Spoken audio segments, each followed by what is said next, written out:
मैं हिमांशु बयानी जी इसका रेफरेंस इसलिए बोल रहा हूं, दो तीन चीजें हैं।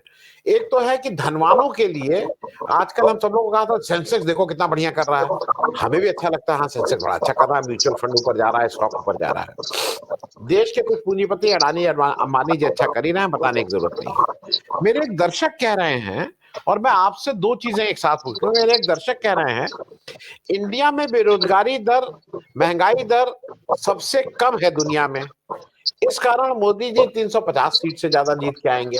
तो पहले तो जरा मैं ये आपसे समझ लूं कि इस दुनिया में बेरोजगारी दर और महंगाई दर सबसे कम है, तो क्या पूरी दुनिया के लोग वोट देते हैं? जरा मैं अपनी समझ के लिए, कि मतलब बाहर के लोग भी आके वोट दे रहे हैं कि यहाँ पे दर ज्यादा, एक तो ये मैं समझ लूं आपसे।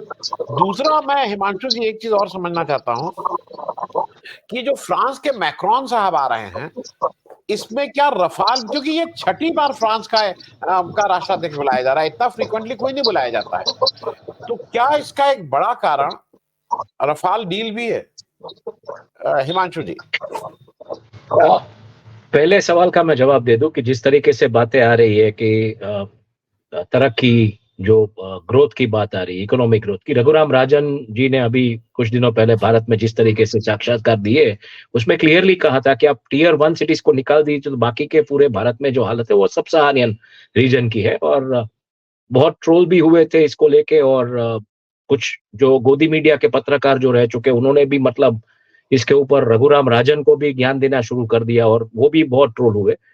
लेकिन हकीकत ये है कि 205 लाख करोड़ का जो कर्ज है उसको लेके जिस तरीके से रिपोर्ट्स आई, और उसमें जो एक तरीके से पक्ष के प्रवक्ता जिस तरीके से बात रख रहे हैं सामने, कल बहुत सारी चर्चा यहाँ गुजरात में बहुत सारी चैनल्स पे मेरी इस 205 लाख की करोड़ की जो डेट है उसको लेके हुई।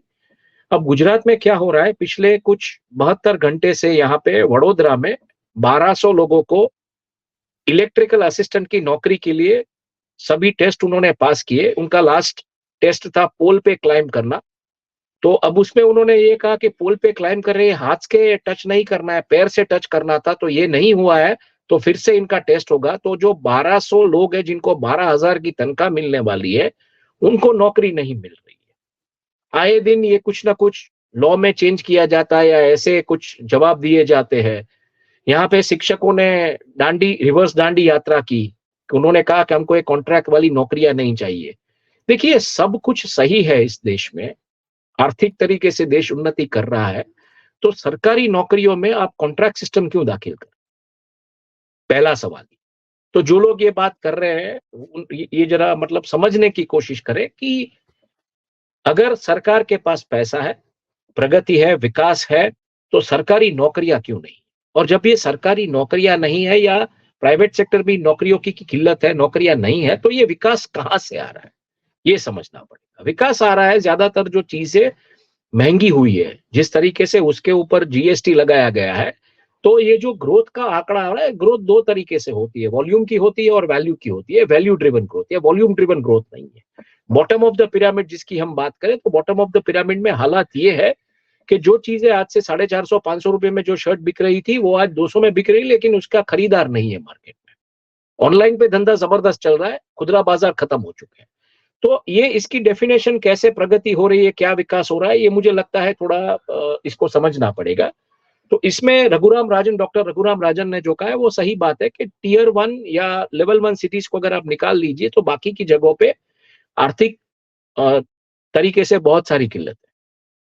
दूसरा सवाल था आपका फ्रांस को लेके। अब फ्रांस में मैक्रोन जो है उनका एक जमाने में मतलब ओहदा क्या था, वो इकोनॉमी को लेके वहां के कुछ ऑफिशियल थे, और उनको मतलब जिस तरीके से वो सत्ता में आए हैं और वहां पे जो ऑफसेट के लिए जो कंपनी को जिस तरीके से बकायदा वहां की जो प्रॉब्लम्स थी वो सॉल्व करवा दी उन्होंने उसको दरकिनार किया। तो डेफिनेटली अब ये तो मतलब एक तरीके का एक वही हो गया कि आप क्या बोले, you scratch my back and I will scratch your back, ये सीधी सी बात हो जाती है।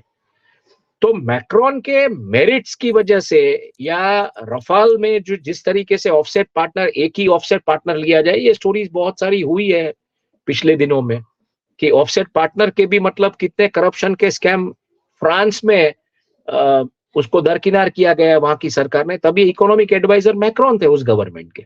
तो मैक्रोन को यहाँ पे लाना या मैक्रोन के साथ ही ये सब करना, ये ऑब्वियस चीज है, मतलब इंडिकेटिव है, सब कुछ दिख रहा है क्या है कैसे नहीं।